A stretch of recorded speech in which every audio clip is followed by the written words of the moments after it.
আল্লাহ পাক রব্বুল আলামিন সূরাতুদ দুখানের ভিতরে ২৯ নাম্বার আয়াতটা এই জন্যই নাজিল করেছেন। দেখো, দুনিয়াতে অনেক মানুষ চলে যাচ্ছে যাদের জন্য কাদার মতো কেউ থাকে না, আর একটা মানুষ মরে যায় পৃথিবীর আনাচে কানাচে থেকে হাজার হাজার মানুষ চোখের পানি ফেলে।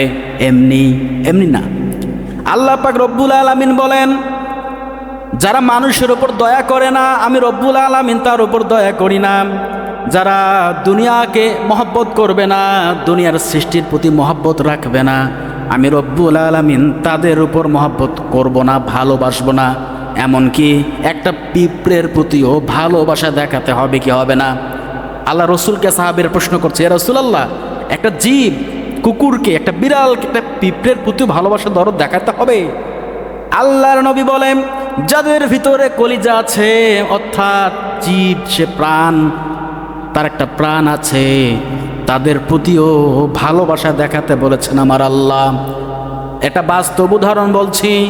আল্লাহর নবীর হাদিস বুখারী শরীফের মধ্যে আছে, মুসলিম শরীফের মধ্যেও আছে।